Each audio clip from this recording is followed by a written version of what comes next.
Good morning students. आज हम कुछ छोटी छोटी इंपॉर्टेंट टर्म्स हैं वो रह गई हैं इस चैप्टर में, वो समझेंगे और फिर एक और टॉपिक है, उसके बाद ये चैप्टर कंप्लीट हो जाएगा। तो ये छोटी छोटी टर्म्स आप कहीं ना कहीं इलेक्ट्रिक फील्ड में भी पढ़ चुके हैं, तो उसी से रिलेट करके हम थोड़ा बहुत समझेंगे।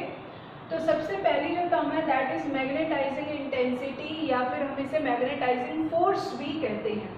तो नाम से समझो बच्चों, मैग्नेटाइजिंग का मतलब मैग्नेटाइज करना, किसी को मैग्नेटाइज करना मीन्स किसी पर मैग्नेटिक फील्ड लाने की कोशिश करना, यानी उसे मैग्नेट बनाने की कोशिश करना। जैसे आपने पढ़ा हुआ है, कोई भी एक आयरन पीस है, उसके अंदर अगर आप इलेक्ट्रिसिटी फ्लो कराते हो तो वो भी एक मैग्नेट की तरह बिहेव करता है, जिसे हम इलेक्ट्रोमैग्नेट बोलते हैं। तो ऐसे ही इसका मतलब हमने उसे क्या कर दिया, मैग्नेटाइज कर दिया। और मैग्नेटाइज का जो फॉर्मूले की टर्म में अगर आप बोलो तो उसका फॉर्मूला होता है मैग्नेटिक डाइपोल मूवमेंट पर यूनिट वॉल्यूम, कि कितने वॉल्यूम पे आप कितना उसे मैग्नेटाइज कर दिया, यानी उसके डाइपोल्स आपने बना दिए, मींस एक नॉर्थ पोल और एक साउथ पोल। ठीक है, तो मैग्नेटाइजेशन जो वर्ड है ये दो बार आएगा, क्योंकि अभी आपने देखा कभी मैं यहाँ पॉइंट कर रही हूँ, कभी मैं यहाँ। तो इन दोनों में डिफरेंस क्या है, ये है मैग्नेटाइजिंग इंटेंसिटी, ये है इंटेंसिटी ऑफ मैग्नेटाइजेशन। इनके नाम में जो हेर फेर कर रखा है तो वो एक डिफरेंस की वजह से है, बाकी ये दोनों सेम ही बात है। मैग्नेटाइजिंग इंटेंसिटी में वो सिर्फ एक स्मॉल पार्टिकल की बात कर रहा है, सपोज इलेक्ट्रॉन की बात कर रहा है, कि आपको इलेक्ट्रॉन को मैग्नेटाइज करने में मीन्स इलेक्ट्रॉन को आप मूव कराओगे और फिर उसके अराउंड जो है वो करंट आएगा, और करंट आएगा तो फिर करंट की डायरेक्शन की वजह से एक मैग्नेटिक फील्ड लाइन बनेगी। मैग्नेटिक फील्ड लाइन आपको डाइपोल देगी, मीन्स डायरेक्शन बताएगी north pole to south pole कैसे जा रही है लाइंस, तो वो आपको दो पोल्स मिल जाएंगे। ठीक है, ये बात कर रहा है बहुत ही छोटे लेवल पे, इलेक्ट्रॉन तक की बात कर रहा है।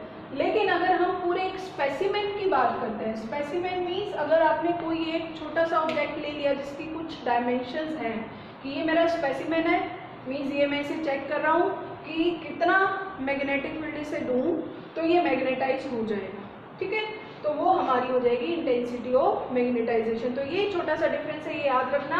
इसमें बात हो रही है बहुत छोटे लेवल पे इलेक्ट्रॉन को मैग्नेटाइज करने के लिए, इसमें बात हो रही है थोड़े बड़े लेवल पे किसी एक पर्टिकुलर जिसकी कुछ डायमेंशंस है उसको मैग्नेटाइज करने के लिए।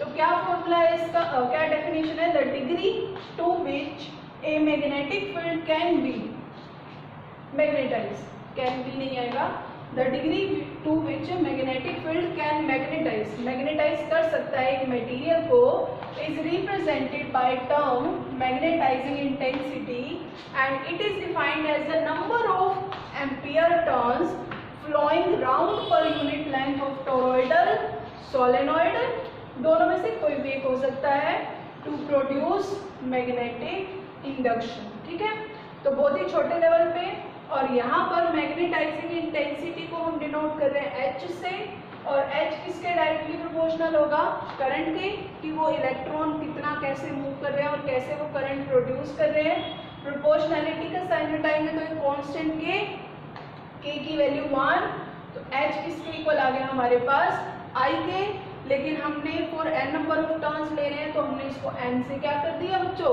मल्टीप्लाई। ठीक है, तो सिंपल सी डेफिनेशन है, बस फॉर्मूले पे आप ध्यान देना। तो magnetic field due to toroid and solenoid, क्या फॉर्मूला हो जाएगा, आपको पता है टोरॉइड और सोलेनॉइड दोनों के लिए फॉर्मूला होता है म्यू नॉट एन आई, और एन आई की जगह हम क्या पुट कर सकते हैं एच, मीन्स इतनी अगर आप इंटेंसिटी दोगे और कुछ ना कुछ परमिएबिलिटी भी एक्ट करेगी तो जाके इतना उसमें मैग्नेटिक फील्ड आएगा, यानी वो मैग्नेटाइज हो पाएगा। और ये है फ्री स्पेस के लिए। मीडियम के लिए क्या होगा, म्यू नॉट की जगह बस क्या आ जाएगा mu, and what is mu, magnetic permeability of medium. तो ये टॉपिक हो गया। नेक्स्ट है इंटेंसिटी ऑफ मैग्नेटाइजेशन, मैं पहले ही बता चुकी हूँ, इसमें भी मैग्नेटाइज करने की बात हो रही है, यानी किसी पर मैग्नेटिक फील्ड लाने की बात हो रही है, और एक बड़े बॉडी की बात हो रही है जिसकी डायमेंशन ज़्यादा है, तो उसके लिए फॉर्मूला क्या होगा, मैग्नेटिक डाइपोल मूवमेंट पर unit volume. What is intensity of magnetization? It represents the extent to which a specimen is magnetized when placed in magnetic field. ये वो हमें बता रहा है कि कितनी इंटेंसिटी हम दें कि वो स्पेसिमेन मैग्नेटाइज हो जाए जब हमने उसे कहाँ रखा है, एक मैग्नेटिक फील्ड में, and it is equal to magnetic dipole moment per unit volume. अब मैग्नेटिक डाइपोल मोमेंट का आपने एक ही फॉर्मूला किया है, कौन सा, NIA। एक और जो अभी जो इसमें ये फॉर्मूला पुट किया हुआ है ये भी आता है, लेकिन इससे रिलेटेड जो भी टॉपिक थे वो सारे आपके सिलेबस से कट हो चुके हैं। Magnetic field due to axial line, equatorial line और torque acting on a magnetic field, तो ये वाला फॉर्मूला उसी में यूज़ होता था, लेकिन इसमें यूज़ हो रहा है तो एक बार मैं बता देती हूँ। और आपको वैसे ज़्यादा मेहनत करने की भी ज़रूरत नहीं पड़ेगी, क्योंकि आपने इलेक्ट्रिक में ऐसा फॉर्मूला पढ़ा हुआ है। मैंने पहले ही कहा था कुछ कुछ इलेक्ट्रिक फील्ड से मिलती जुलती चीज़ें हैं, वो हम रिलेट कर लेंगे। तो इलेक्ट्रिक डाइपोल मोमेंट का फॉर्मूला क्या होता है, product of charge and distance between them. तो यहाँ पर मैग्नेटिक डाइपोल मोमेंट का फॉर्मूला क्या होना चाहिए बच्चों, इसी तरीके से थोड़ा सा अगर इसको मैनिपुलेट करें तो चार्ज की जगह आ जाएगी मैग्नेटिक पोल स्ट्रेंथ, जिसे हम स्मॉल m से डिनोट करते हैं। सपोज ये एक मैग्नेट है, ये नॉर्थ पोल, ये साउथ पोल, इसकी कुछ पोल स्ट्रेंथ होगी कि यहाँ पर मैग्नेटिक फील्ड इतना होगा, कम होगा या ज़्यादा होगा, जो भी, और इसकी भी कुछ पोल स्ट्रेंथ होगी। जैसे वहाँ पर इक्वल एंड अपोजिट चार्ज को सेपरेट कर देते थे विद सम डिस्टेंस, यहाँ पर भी तो सेम पोल स्ट्रेंथ वालों को हम सेपरेट कर रहे हैं विद सम डिस्टेंस। तो हमने अज्यूम कर लिया कितने डिस्टेंस पे किया है, 2l। तो मैग्नेटिक डाइपोल मोमेंट का फॉर्मूला क्या बन गया, small m into 2l। What is small m, ये तो आपको पता ही है, ये क्या है, मैग्नेटिक डाइपोल मोमेंट। ये स्मॉल m क्या है, मैग्नेटिक पोल स्ट्रेंथ, और ये 2l उनके बीच का डिस्टेंस। ठीक है, तो आपने ये यहाँ पुट कर दिया।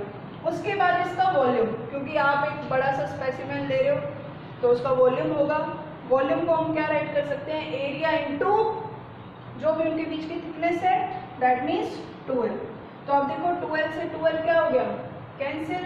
क्या फॉर्मूला बन गया, magnetic pole strength upon area.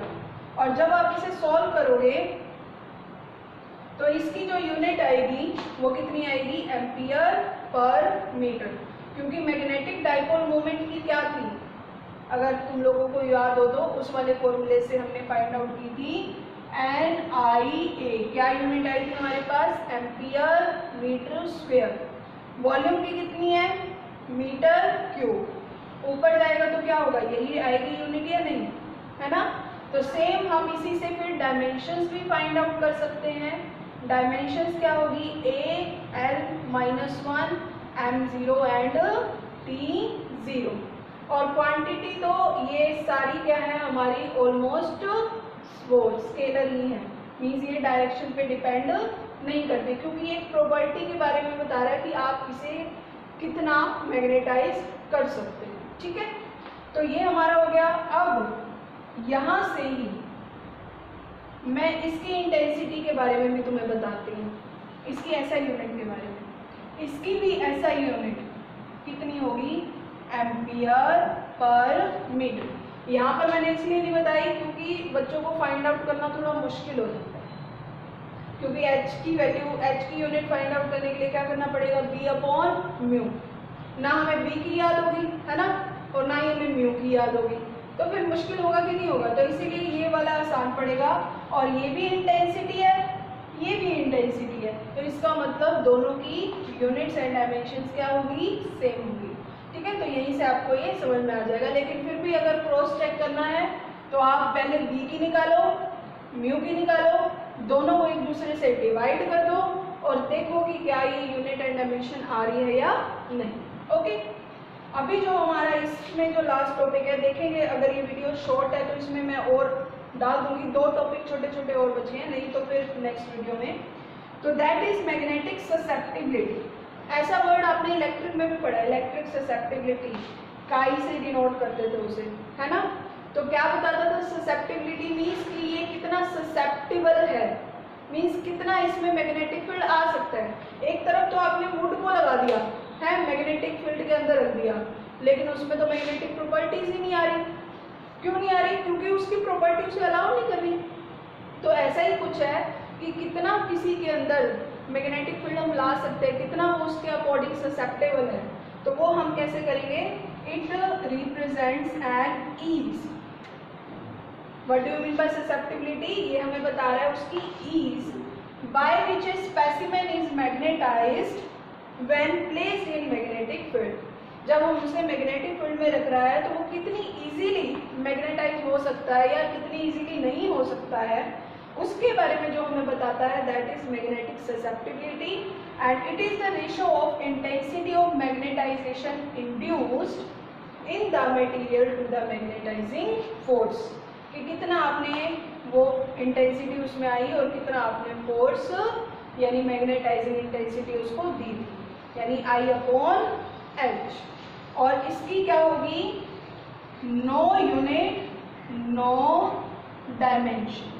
क्यों, क्योंकि ये भी इंटेंसिटी सेम क्वांटिटी से सेम क्वांटिटी डिवाइड करोगे आप तो कुछ नहीं बचेगा, that means no unit and no dimension.